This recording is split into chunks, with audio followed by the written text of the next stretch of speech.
روزہ رکھنے کی نیت کیسے کرنا ہے، کون سی دعا پڑھنا ہے، ہمیں افطار میں کون سی دعا پڑھنا چاہیے، ان تین باتوں کو سمجھنا آپ کے لیے بہت ضروری ہے اگر آپ روزہ رکھتے ہیں، کیونکہ عام طور پر جو دعائیں ہم پڑھ رہے ہوتے ہیں وہ تو حدیث میں دعائیں ہیں ہی نہیں، تو جو دعائیں ہیں ہی نہیں صرف مشہور ہو گئی ہیں اور ان کو ہم پڑھتے ہیں اور سمجھتے ہیں کہ یہ صحیح طریقہ ہے۔ تو حدیث اور قرآن کی روشنی میں انشاءاللہ تعالیٰ بات کروں گا کہ صحیح دعائیں کون سی ہیں اور ہمیں کس طریقے سے نیت کرنی چاہیے روزے کی، اور ہمیں افطار میں کون سی دعا کو پڑھنا چاہیے۔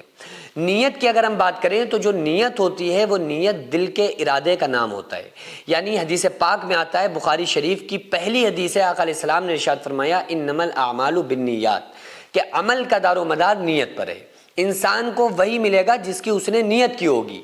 تو اگر آپ نے نیت کی ہوئی ہے نا کہ ہمیں صبح روزہ رکھنا ہے، تو بس وہ دل کا جو ارادہ ہے آپ کی نیت ہو گئی، اور بس اسی کو نیت کہتے ہیں۔ نیت ہمیشہ یاد رکھو زبان سے نہیں کی جاتی ہے، زبان سے تو بولا جاتا ہے، الفاظ کو زبان سے بیان کیا جاتا ہے، نہ کہ نیت کی جاتی ہے۔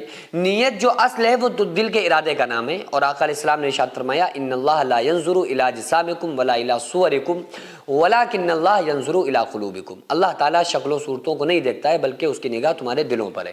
آپ سوچ کر دیکھیے کہ اگر کوئی انسان کسی کے دل میں یہ ہو کہ بھائی ہم کل روزہ نہیں رکھیں گے، اور وہ دعائیں 50 بار پڑھ لے، تو کیا اس کا روزہ مانا جائے گا؟ ظاہر ہے بالکل نہیں مانا جائے گا۔ اور وہ دل میں ارادہ کر لے مضبوط کہ ہمیں روزہ رکھنا ہے، اور دعا ایک بار بھی نہ پڑھے، تو کیا ہوگا؟ اس کا روزہ مانا جائے گا۔ تو پتہ چلا کہ جو اصل رول ہے وہ نیت کا ہے، اور نیت کہتے ہیں دل کے ارادے کو، کہ جو دل میں ہم نے ارادہ کیا، عہد کیا، اسی کو نیت کہتے ہیں۔ تو جو ہم نے رات میں ارادہ کر لیا کہ ہم صبح روزہ رکھیں گے، صبح ارادہ کر لیا کہ ہم روزہ رکھ رہے ہیں، یا آنکھ نہیں بھی کھلی، سحری نہیں کھائی، اور اس کے بعد آپ کی آنکھ کھلی، آپ نے کہا اوہ ہمیں تو روزہ رکھنا تھا بھائی، سحری تو کھائی نہیں، تو آپ اسی وقت بھی روزے کی نیت کر سکتے ہیں۔ اور رات میں اگر آپ نے نیت کر لی تو بھی نیت ہو گئی، اور سحری کا کھانا یہی تو نیت ہے نا۔ آپ سحری کبھی پوری 11 مہینے میں، پوری سال میں، رمضان کے علاوہ ایسا ہوتا ہے کہ آپ اٹھ کے 4 بجے پورے سسٹم کے ساتھ کھانا کھا رہے ہو؟ بھائی کبھی بھوک لگائی وہ الگ بات ہے، کبھی بھوک لگائی، لیکن کھانا ہی ہے کہ بھائی ہمیں اتنا ٹائم ہے ہمارے پاس، اور اتنے ٹائم کے اندر اندر ہمیں کھانا کھانا ہے۔ تو جو پورا سسٹم نظام ہوتا ہے گھر کا، یا کبھی اور 11 مہینے میں ایسا ہوتا ہے، تو یہ جو ہم سحری کھاتے ہیں، یہ سحری کھانا ہی ہمارے روزے کی نیت ہوتی ہے۔ آقا علیہ السلام نے ارشاد فرمایا سحری کھا لیا کرو کیونکہ سحری میں برکت ہوتی ہے۔ تو دل میں آپ نے ارادہ کر لیا، نیت ہو گئی۔ اب دعا کون سی پڑھنا ہے؟ عام طور سے جو لوگ دعائیں پڑھتے ہیں وہ پڑھتے ہیں بصوم غد نویت للہ تعالی من شہر رمضان، کہ اللہ ہم نے روزہ رکھا کل کا، اور کل کے دن کا ہم نے روزہ رکھا، اور تیرے لیے ہم نے روزہ رکھا۔ تو ان الفاظ کے ساتھ، جو یہ مشہور الفاظ ہیں، ان کے ساتھ حدیث میں اس کا ثبوت نہیں ملتا ہے۔ اگر آپ دل میں ارادہ آپ نے کر لیا، وہ آپ کی نیت ہو گئی، تو بس اصل چیز جو ہے وہ دل کا ارادہ ہے۔ لیکن آپ پھر بھی آپ کو لگ رہا ہے کہ پتہ نہیں ہمارا روزہ مانا جائے گا نہیں مانا جائے گا، ہم پڑھ ہی لیں دعا، تو آپ زبان سے بھی کہہ سکتے ہیں، پھر وہی دعا جو مشہور ہے علماء، تو آپ اس دعا کو بھی پڑھ سکتے ہیں، لیکن اس دعا کا پڑھنا کوئی واجب لازم ضروری نہیں ہے۔ ایسا نہیں آپ نہیں پڑھیں گے تو آپ کا روزہ نہیں ہوگا۔ اسی طرح سے جو افطار میں دعا لوگ پڑھتے ہیں، وہ پڑھتے ہیں اللہم لک صمت وبک آمنت وعلیک توکلت وعلی رزقک افطرت۔ حالانکہ جو حدیث میں الفاظ آتے ہیں وہ آتے ہیں اللہم لک صمت وعلی رزقک افطرت، کہ اللہ میں نے روزہ رکھا اور میں نے تیرے رزق پر افطار کیا، جو تو نے رزق عطا کیا ہم نے اس سے افطار کیا۔ اس میں جو زائد الفاظ ہیں وہ حدیث میں نہیں ہیں، کہ میں وبک آمنت میں تجھ پر ایمان لایا، وعلیک توکلت میں نے تجھ پر بھروسہ کیا، وغیرہ وغیرہ۔ ہاں حدیث میں کیا ہے؟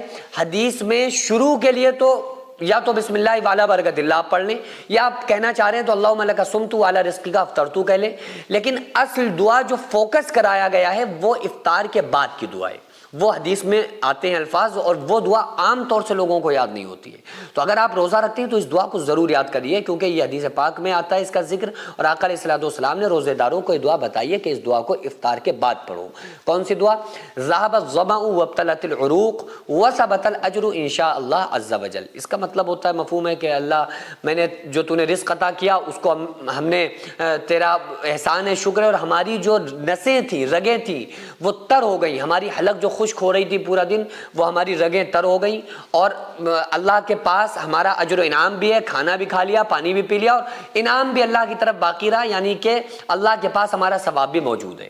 تو یہ جو ذهب الظمأ وابتلت العروق وثبت الاجر ان شاء اللہ عز وجل، یہ دعا افطار کے بعد پڑھنے کی ہے، جس کا ثبوت حدیث پاک کے اندر آتا ہے، تو آپ لوگ اس دعا کو ضرور یاد کریے اور افطار کے بعد یہ پڑھیے۔ اگر آپ پہلے پڑھ بھی رہے ہیں اللہم لک صمت وبک آمنت وعلیک توکلت وعلی رزقک افطرت، تو چلو آپ پڑھ لو، لیکن افطار کے بعد کی دعا جو حدیث میں جس کو فوکس کرایا گیا ہے، اس دعا کو آپ لوگ ضرور یاد کریے اور پڑھنا شروع کیجیے۔ سوچیں کل قیامت کے دن جب ہر انسان اپنے اعمال کا محتاج ہوگا تو آپ کے لیے جنت میں ایک شاندار محل تیار ہوگا، کیونکہ آپ نے اللہ کے گھر کی تعمیر میں حصہ لیا تھا۔ یہ مسجد اور مدرسہ صدیوں تک عبادت، قرآن، آذان اور علم کا مرکز بنے گا۔ وہ ہر سجدہ، ہر تلاوت، ہر دعا آپ کے لیے صدقہ جاریہ بنے گی۔ رسول اللہ صلی اللہ علیہ وآلہ وسلم نے فرمایا، جو اللہ کے لیے مسجد بنائے اللہ اس کے لیے جنت میں گھر بنائے گا۔ بھائیوں اور بہنوں، کیا آپ چاہتے ہیں جنت میں اللہ آپ کے لیے گھر بنائے؟ آپ کے پاس بڑا ہی سنہرا موقع ہے۔ ہم مسجد اور مدرسے کے لیے زمین خرید رہے ہیں۔ آن روڈ ہونے کی وجہ سے زمین کی قیمت تقریباً 2 کروڑ ہے، لیکن ٹائم ہمارے پاس بہت ہی کم ہے۔ بڑی کم مدت میں ہمیں یہ پیسہ مالک تک پہنچانا ہے۔ مالک تک قیمت نہ پہنچنے کے سبب ہمارا بیانہ بھی واپس ہو سکتا ہے۔ تو اس لیے آپ سے خصوصی گزارش ہے کہ آپ کو اس نبی کا واسطہ جو ہمارے لیے راتوں میں رو کر گئے، طائف میں پتھر کھا کر گئے، کہ آپ اس ویڈیو کو اگنور نہ کریں اور 100، 200، 500، 1000 جتنی آپ کی وسعت ہو اس کے مطابق آپ زیادہ سے زیادہ تعاون کریں۔ اب یا تو آپ اس کو فراڈ کہہ دیں یا یہ کہہ دیں کہ پیسہ کمانے کا کوئی نیا چکر ہے اور ویڈیو چھوڑ کر چلے جائیں، لیکن اگر آپ کو ایسا نہیں لگتا ہے تو پھر خدا کے واسطے آپ زیادہ سے زیادہ تعاون کریں، تاکہ ہم مسجد اور مدرسے کی زمین خرید کر اپنے مقصد میں کامیاب ہو جائیں۔ اور خدا کی قسم یہی ایک ایسا ثواب ہے جو ہمارے مرنے کے بعد قیامت تک ہمیں قبر میں ملتا رہے گا اور اللہ تعالی ہمارے لیے جنت میں گھر بنا کر دے گا۔